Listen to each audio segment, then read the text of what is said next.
وہ خود کو حصار کے دائرے میں گویا قید کر چکا تھا۔ اس کا رخ جنوب کی سمت میں تھا۔ اس نے آنکھیں بند کر لی تھیں اور اب وہ تیز رفتاری کے ساتھ اپنے منہ میں ہی کچھ الفاظوں کو پڑھنے لگا تھا۔ اس کے ہونٹ مسلسل حرکت کرتے ہوئے ہلتے جا رہے تھے۔ اسے آس پاس کی کوئی فکر نہ تھی۔ وہ بس جلد از جلد اپنے عمل کی مخصوص تعداد کو مکمل کرنا چاہتا تھا۔ ابھی کچھ ہی لمحات گزرے تھے، اسے آہستہ آہستہ سی جنبش کرتی ہوئی سرگوشیوں کی دھیمی سی آواز سنائی دینے لگی، جیسے بہت سے لوگ آپس میں خسر پسر کر رہے ہوں۔ طارق کے کان ان مدھم سی آوازوں کی سماعت کر رہے تھے، لیکن ان آوازوں کو سمجھنا ناممکن تھا۔ اس بار طارق کا دل دھڑک اٹھا تھا اور جسم کپ کپا سا کیا تھا، لیکن اس نے ورد کرنا بند نہ کیا تھا۔ ابھی وہ خسر پسر بند نہ ہوئی تھی کہ اچانک ایک بلند آواز گونجی، وہ دیکھو، وہ چلا کر رہا ہے، اس کی گردن توڑ ڈالو۔ ایک بھاری سی مردانہ آواز سنائی تھی، جیسے دور سے ہی طارق کو دیکھ لیا گیا ہو کہ چلا کر رہا ہے، اور پھر کافی سارے لوگوں کے دوڑتے ہوئے قدموں کی بھاری آواز آنا شروع ہو گئی۔ اس کے ساتھ ہی وہ افراد غصے میں گویا پاگلوں کی طرح چیختے ہوئے طارق کو پکڑنے کے لیے آنے لگے تھے۔ ان کے منہ سے نکلتی ہوئی متنفر چیخو پکار کی آوازیں قبرستان میں گردش کرتی ہوئی سنائی دینے لگی تھیں۔ طارق کی تیز رفتار دھڑکن رک جانے کے قریب تھی۔ اس کا دل بند ہونے لگا تھا۔ بند آنکھوں میں بھی اسے اپنے آس پاس لوگ ہی لوگ دکھائی دینے لگے تھے، جن کے ہاتھوں میں کلہاڑے اور ٹوکے پکڑے ہوئے تھے۔ وہ سبھی آوازیں اسے اپنے قریب آتی ہوئی سنائی دینے لگی تھیں۔ طارق کے جسم سے جان نکل رہی تھی۔ پہلی بار اسے اپنی ٹانگیں تھر تھر کانپتی ہوئی محسوس ہو رہی تھی۔ جسم سے پسینے چھوٹ گئے تھے، سانس سینے میں ہی اٹک سی گئی تھی۔ اس کا جی چاہا کہ وہ بھاگ جائے، لیکن اس کا وجود پتھر سا گیا تھا۔ دہشت کے بھیانک احساس نے اسے ساخت اور منجمد بنا دیا تھا۔ اس کے مقدر اچھے تھے کہ وہ اپنا منتر بھولا نہ تھا۔ وہ ڈر اور خوف سے اپنا ورد اور بھی زیادہ تیزی سے پڑھنے لگا تھا، اور اگلے ہی لمحے ہر چیز تھم سی گئی تھی۔ اب وہاں کوئی آواز نہ ابھر رہی تھی۔ وہاں بالکل گہرا سناٹا چھایا ہوا محسوس ہونے لگا تھا۔ ہاں، البتہ طارق کی تیز دھڑکنیں اسے اپنے اندر بے ترتیب گونجتی ہوئی سنائی دے رہی تھی، اور اسے اپنے کانپتے ہوئے جسم کی جنبش واضح محسوس ہو رہی تھی۔ اس کے کپڑے پسینے سے بھیگ کر اس کے وجود سے گویا چمٹ گئے تھے۔ اس کی حالت ابتر صورتحال سے دوچار تھی۔ طارق اندر ہی اندر خوف اور دہشت سے قریب المرگ سا ہو گیا تھا، مگر وہ سب شور ختم ہونے کے بعد اسے حوصلہ سا ہو گیا تھا۔ اسے معلوم بھی تھا یہ صرف پڑھائی کی وجہ سے پیش آ رہا ہے، مگر پھر بھی ڈر کا احساس خود بخود پیدا ہو جایا کرتا ہے۔ جنات کی دہشت انسانی وجود بہت جلد محسوس کیا کرتے ہیں۔ اب وہ خود کو پہلے سے بہتر محسوس کرنے لگا تھا۔ دھیرے دھیرے اس کے عمل کی تعداد کا اختتام ہونے لگا تھا، اور ابھی تک کوئی اور ماجرا پیش نہ آیا تھا۔ وہ پرسکون ہو گیا تھا۔ اس کے زیر لب ورد تیزی کے ساتھ جاری تھا۔ تسبیح کے آخری کچھ ہی دانے باقی بچے تھے کہ اچانک اسے کسی کے چلنے کی آواز سنائی تھی۔ یہ وہی پائل کی چھنکار تھی جو طارق نے گزشتہ رات بھی سنی تھی، لیکن اس بار وہ چھنکار اس کے دائرے سے باہر تھی۔ وہ جو کوئی بھی تھی، منہ سے کچھ نہ بولی تھی۔ وہ کسی اضطرابی میں طارق کے ارد گرد چکر کاٹ رہی تھی۔ پائل کی جھنکار اسے واضح بتا رہی تھی کہ آنے والی کوئی عورت ذات اس کے دائرے سے باہر گول چکر کاٹ رہی ہے۔ طارق ڈر بھی رہا تھا اور حوصلہ بھی کیے ہوئے تھا کہ وہ جو کوئی بھی ہے دائرے میں داخل نہیں ہو سکتی تھی، اور جب تک وہ دائرے کے اندر ہے اسے جانی نقصان کا کوئی خدشہ نہ تھا۔ ابھی کچھ ہی لمحات گزرے تھے۔ طارق کی تسبیح مکمل ہو چکی تھی، عمل مکمل ہو گیا تھا، اور تعداد ختم ہوتے ہی وہ پائل کی جھنکار بھی تھم چکی تھی۔ طارق نے اپنی آنکھیں کھول لی تھی۔ آنکھ کھولتے ہی اسے اپنے نتنوں میں ایک مسحور کن خوشبو کا احساس ہونے لگا تھا۔ اسے اپنے سامنے ایک لڑکی کھڑی ہوئی دکھائی دی۔ وہ سیاہ اندھیرے کے باوجود صاف طور دکھائی دے رہی تھی، جیسے دن کی روشنی میں واضح دیکھا جاتا ہے۔ وہ سر جھکا کر بالکل خاموش کھڑی ہوئی تھی۔ وہ بالکل انسانی وجود کی طرح مجسم تھی۔ نہ جانے کیوں وہ ننگے ہی پاؤں آ گئی تھی۔ اس کی خوبصورتی کے آگے شاید چاند بھی کچھ نہ تھا۔ لمبی سنہری ریشمی زلفیں اس کے نازک شانوں سے سرکتی ہوئی نیچے گھٹنوں تک لہرا رہی تھی۔ چلتی ہوئی مدھم سی ہوا ان مہکی ہوئی زلفوں کو متواتر چھو رہی تھی۔ سفید فراق میں ملبوس وہ کسی پری کی طرح دکھائی دے رہی تھی، جس کا گورا سفید رنگ طارق کی آنکھوں کو لبھانے لگا تھا۔ بیضوی نقش نین قاتلانہ تھے۔ نازک اندام، گورے گال کسی تازہ کھلے ہوئے گلاب کی طرح بالکل شفاف اور بھرے بھرے سے تھے۔ کمان جیسی لمبی پلکیں آنکھوں کو زمین پر ٹکائے ہوئی تھیں، جیسے وہ فرمانبرداری کے آداب میں آنکھ ملانا نہ چاہتی ہو۔ نازک اور کومل گلابی ہونٹ ہلکی سی مسکراہٹ میں کچھ بولنا چاہتے تھے، لیکن اس کے ہاتھ اپنے دوپٹے کی سائیڈ کو مروڑ کر گویا طارق کو سمجھا رہے تھے کہ وہ شرم و حیا سے بول نہیں پا رہی۔ ایک پل کے طارق خود کو بھول گیا تھا کہ وہ کہاں اور کیوں موجود تھا۔ اسے اس حسن کی ملکہ کی خوبصورتی مدہوش کیے جا رہی تھی۔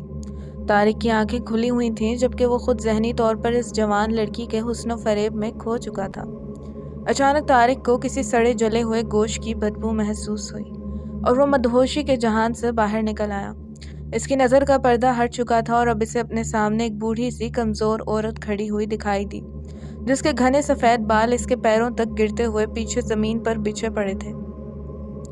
یہ کہنا مشکل تھا کہ وہ بال کہاں تک لمبے تھے۔ اس بوڑھی عورت کا چہرہ جھریوں سے بھرا ہوا تھا۔ چھوٹی چھوٹی سی گول لال سرخ سی آنکھیں ان جھریوں میں چھپی ہوئی دکھائی دے رہی تھیں۔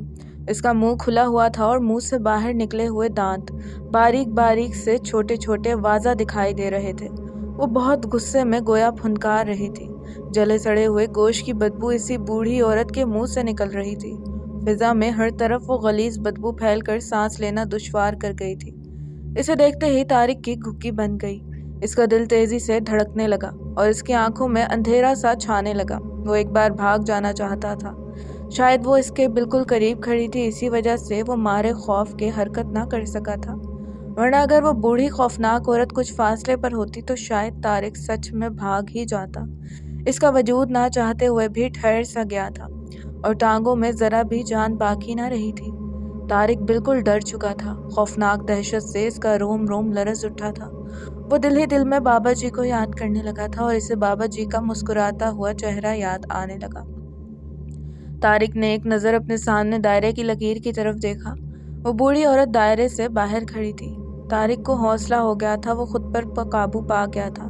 وہ دائرے کے اندر بالکل محفوظ تھا۔ طارق نے اس سے اپنی آنکھیں ہٹا لی تھیں اور اب طارق سر جھکا کر کھڑا ہو گیا تھا۔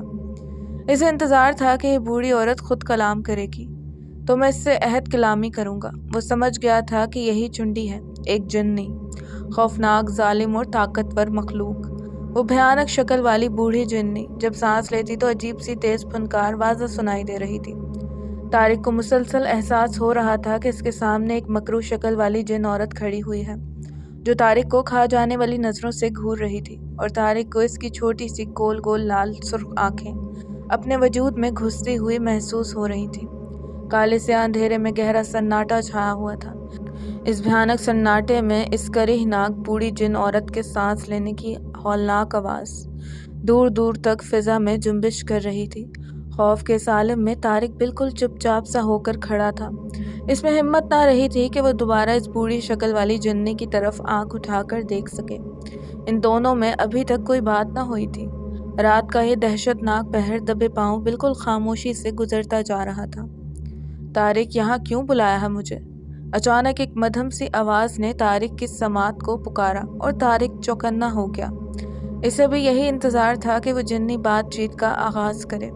اب کی بار جو آواز ابھری تھی وہ التجائی انداز میں کمسن لڑکی کی آواز سنائی دی تھی، جسے سنتے ہی طارق نے اپنی نگاہیں اٹھا لیں اور اپنے سامنے کھڑی ہوئی جنی کی طرف مرکوز کر دی۔ طارق حیران ہونے لگا۔ اس کے سامنے اب وہ بوڑھی عورت موجود نہ تھی، بلکہ پہلی والی خوبصورت اور حسین و جمیل لڑکی کھڑی تھی۔ اس بار وہ اپنی مسکراتی ہوئی گہری نیلی آنکھوں سے طارق کو دیکھ رہی تھی۔ اس کے ہونٹوں پر ہلکی سی تبسم اسے اور بھی زیادہ پرکشش بنا رہی تھی۔ طارق کو معلوم تھا کہ وہ روپ بدل کر اس کے سامنے کھڑی ہے۔ میں نے تمہیں اسی لیے بلایا ہے تاکہ تم میرے دنیاوی ہر کام میں میری مدد کرو۔ کھاؤ قسم بابا ناہر سنگھ کی، میں جب بھی یہاں بھی اور جیسی بھی حالت میں تمہیں بلاؤں گا، تم اسی وقت میرے پاس آ جاؤ گی اور میرا ہر کام کرو گی۔ طارق نے ڈرتے ڈرتے سرگوشی کرتے ہوئے کہا اور سر جھکا لیا۔ وہ جان گیا تھا کہ وہ اس کی طرف دیکھتے ہوئے مزید بات نہیں کر پائے گا اور اس کے عمل کا یہ آخری مرحلہ اسے ناکام بنا دے گا۔ میں کیوں تمہارے کام کروں گی؟ میں تمہارا کوئی کام نہیں کروں گی۔ ایک بار پھر سے وہی آواز بلند ہوئی، لیکن اس بار اس کی آواز میں غصہ تھا۔ وہ کافی کڑوے انداز میں انکار کر رہی تھی۔ تم نے انکار کیا تو تمہیں بابا ناہر سنگھ کی مار ہو، طارق نے آہستہ سے کہا۔ اس کے لہجے میں ابھی بھی خوف موجود تھا۔ اس کی آواز میں کپکپاہٹ رینگ جاتی ہے۔ ٹھیک ہے، میں ہر کام کروں گی، لیکن میری ایک شرط ہے۔ تم ہر روز میرے نام کا ایک چراغ جلایا کرو گے، وہ جننی بولی، جو اب طارق کے دائرے سے باہر دائیں بائیں چکر کاٹنے لگی تھی، اور طارق اس کی پائل کی چھنکار سے اندازہ لگاتا جا رہا تھا کہ وہ یہاں زیادہ دیر رکنا نہیں چاہتی۔ نہیں، اس شرط میں ترمیم کی جائے میری محترم، طارق نے مختصر سا جواب دیا۔ طارق وہی سوال جواب کر رہا تھا جو اسے بابا جی نے تلقین کیے تھے۔ ٹھیک ہے، ہر روز چراغ نہ جلاؤ، ہر منگل کی رات 12 بجے سے پہلے پہلے میرے نام کا چراغ جلا دیا کرنا۔ اب اس سے زیادہ کوئی نرمی نہیں ہوگی۔ اس بار وہ جننی کافی تیز لہجے میں گویا چیخ اٹھی تھی، اور طارق کے پیروں تلے زمین کھسک سی گئی تھی۔ ہاں ٹھیک ہے، اب آپ بابا ناہر سنگھ کی 3 قسمیں کھا کر وعدہ دو اور اپنی دوبارہ حاضری کا طریقہ بتاؤ، اور میرے جان و مال، کاروبار، گھر بار بخش دو۔ طارق کی دبی دبی آواز گونجی۔ ٹھیک ہے، سب میرے ہاتھوں محفوظ رہیں گے۔ دوبارہ حاضری کے لیے یہی منتر 3 مرتبہ پڑھ لیا کرنا۔ مجھے بابا ناہر سنگھ کی قسم ہے، میں وعدے کی پابند رہوں گی۔ جننی کی آواز نے جنبش کی اور طارق اندر ہی اندر خوشی محسوس کرنے لگا۔ اب آپ کو واپس جانے کی اجازت ہے۔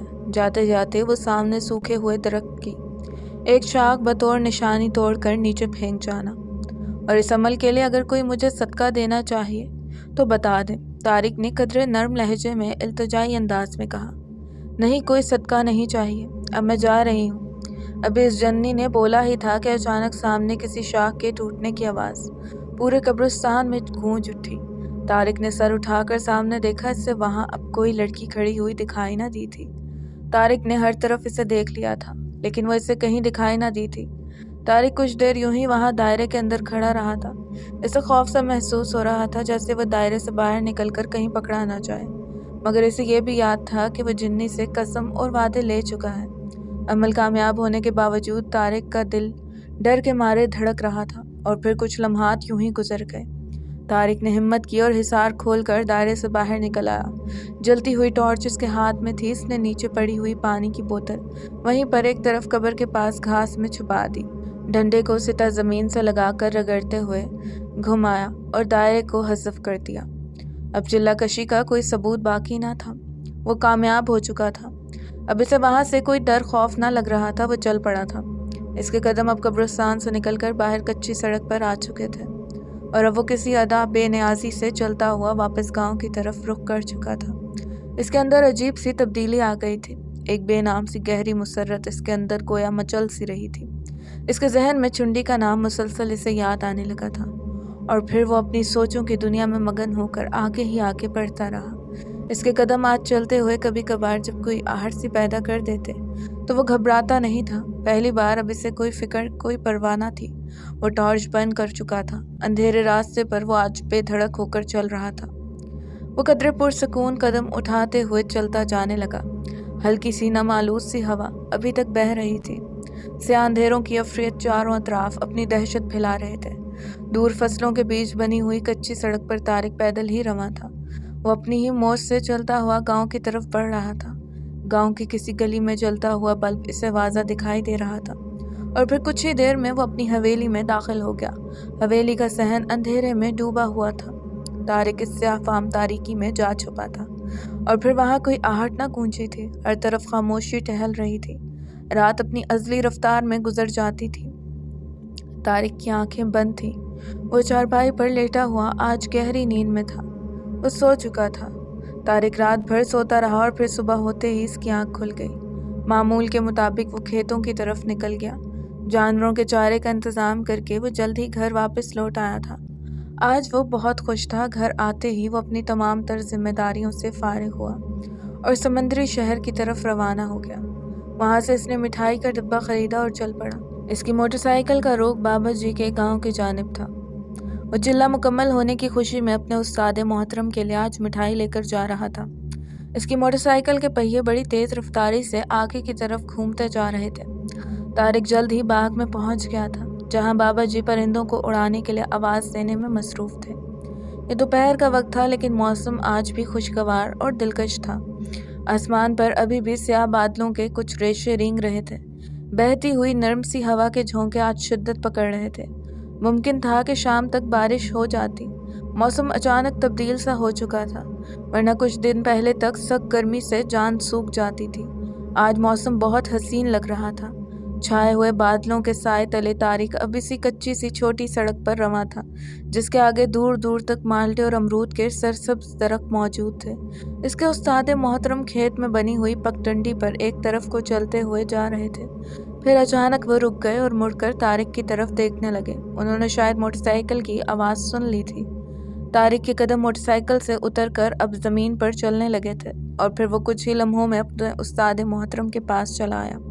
سلام دعا کے بعد وہ دونوں وہی پگڈنڈی پر بیٹھ گئے۔ طارق نے مٹھائی کا ڈبہ دیتے ہوئے اپنی بات شروع کر دی اور بابا جی غور کے ساتھ بات سننے لگے۔ بابا جی، آپ کے زیر سرپرستی اور دعاؤں سے میں ثابت قدم رہا ہوں اور عہدہ امان قسم تک کامیاب رہا ہوں۔ یہ سب آپ کی ہی بدولت ہے۔ طارق نے بابا جی کو محبت اور خلوص سے بتایا اور سر جھکا کر بیٹھ گیا۔ طارق کے ہر لفظ میں ادب و احترام نمایاں تھا۔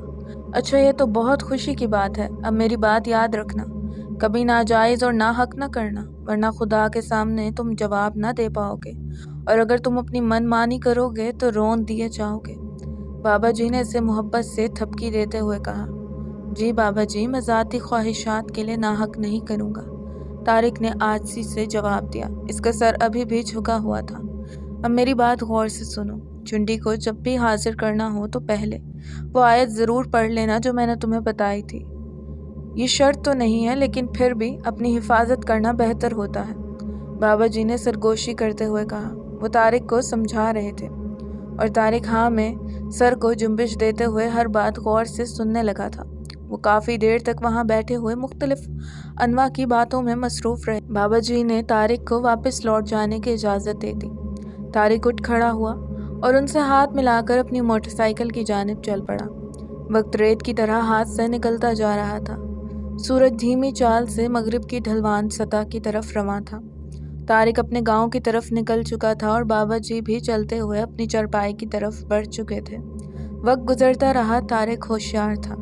اسے انتظار تھا کہ اب خاندان والے کوئی ناحق شرارت کریں، لیکن یہ عجیب اتفاق تھا، پورا خاندان گویا بدلہ بدلہ سا لگنے لگا تھا۔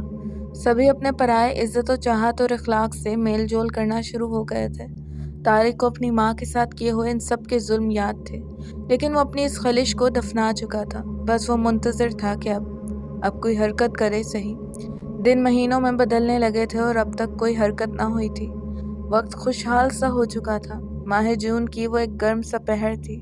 اچانک طارق کی والدہ کی طبیعت خراب ہو گئی۔ طارق گھر میں ہی موجود تھا۔ اپنی ماں کی پھولی ہوئی سانس اور چہرے کا زرد ہوتا ہوا رنگ دیکھ کر طارق کی جان نکلنے والی ہو گئی تھی۔ وہ ایک ہی کمرے میں بیٹھے ہوئے ٹی وی دیکھ رہے تھے۔ اچانک طارق کی والدہ کی حالت غیر ہونے لگی تھی اور وہ بیٹھے بیٹھے ایک طرف کو لڑک کر گویا گر ہی گئی تھیں۔ وہ چارپائی پر نہ بیٹھی ہوتی تو شاید گر جانے پر انہیں چوٹ لگ جاتی۔ طارق کے ابو گھر موجود نہیں تھے۔ طارق نے اپنی ماں کو حوصلہ دینا شروع کر دیا تھا، لیکن حوصلے کہاں کام آتے ہیں جب کوئی دوسرا تکلیف میں تڑپ رہا ہو۔ طارق نے فوراً وہ آیت پڑھ کر اپنی ماں کو دم کر دیا جو بابا جی نے اسے بتائی تھی، لیکن کوئی فرق نہ پڑا اور پھر طارق نے چنڈی کو حاضر کر لیا۔ پائل کی چھنکار اسے واضح سنائی دی تھی، لیکن اسے وہاں کوئی وجود دکھائی نہ دیا تھا۔ طارق کو محسوس ہو گیا تھا کہ چنڈی حاضر ہو چکی ہے۔ میری ماں کی تکلیف کو ختم کرو۔ طارق کے منہ سے جملہ نکلا ہی تھا کہ اس کی ماں بالکل ٹھیک ہونا شروع ہو گئی تھی۔ کچھ ہی لمحوں میں وہ بالکل ٹھیک حالت میں ہو کر طارق کی طرف دیکھنے لگی تھی اور طارق اپنی ماں کو بالکل نارمل دیکھ کر خوش ہونے لگا تھا، ورنہ کچھ لمحات پہلے ماں بیٹا اپنی تکلیف میں دل چھوڑ بیٹھے تھے۔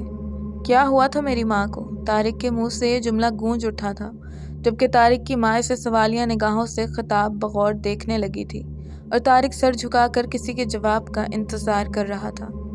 تمہاری بڑی چچی نے جادو کروایا تھا، میں نے جادو ختم کر دیا ہے، طارق کو ایک کمسن لڑکی کی آواز میں جواب سنائی دیا۔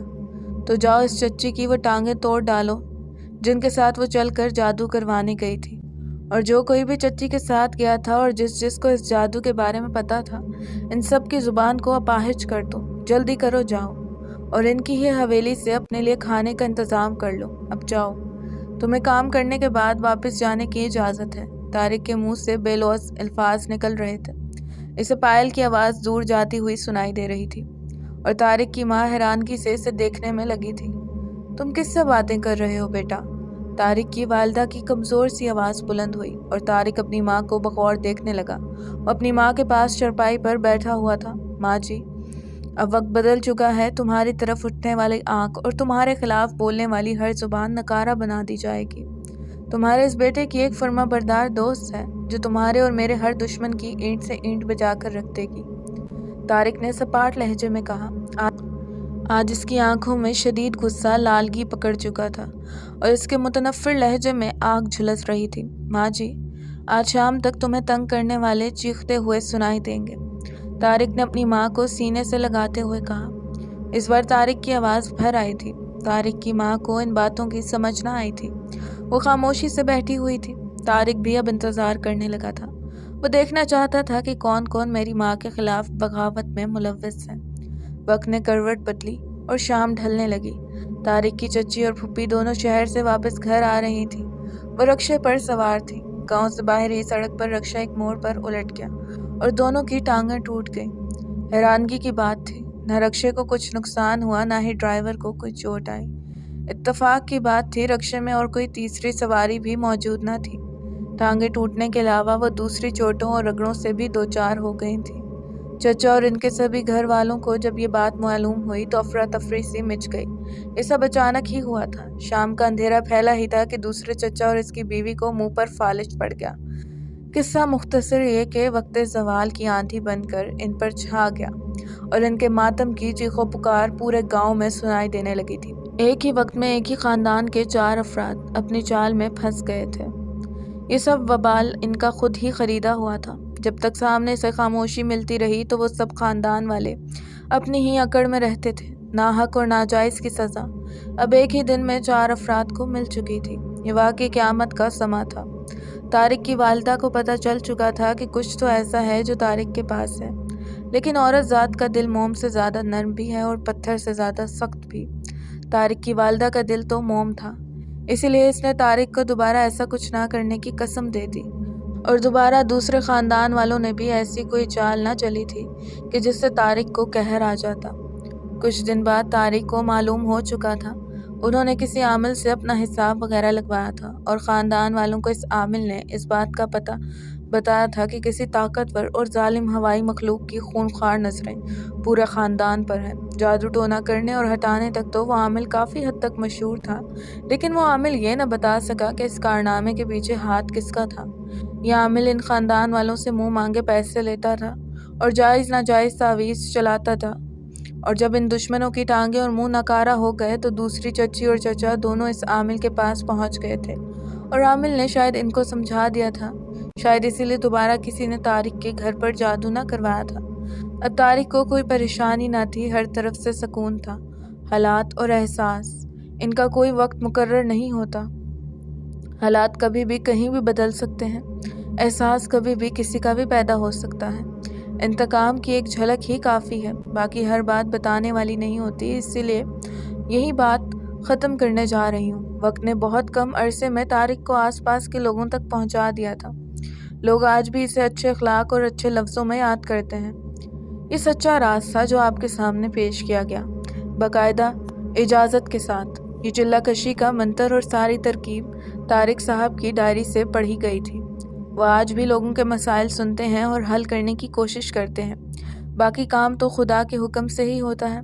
اسے آپ طارق صاحب کی تعریف سمجھیں یا ان کا کوئی ایڈ، جیسا بھی آپ سوچیں، آپ کی مرضی۔ لفظوں کی غلطی کی وجہ سے سنانے میں بھی کبھی کبھار کوئی نہ کوئی غلطی ہو جایا کرتی ہے۔ ان سب غلطیوں کے لیے معذرت طلب ہوں۔ چلہ کشی کی لاسٹ ایپیسوڈ اپنے اختتام پر پہنچی۔ اپنا ڈھیر سارا خیال کیجیے گا، اس ناچیز کو دعاؤں میں یاد رکھیے گا۔ ملتی ہوں پھر نئی کسی ہارر سٹوری کے ساتھ، تب تک کے لیے فی امان اللہ۔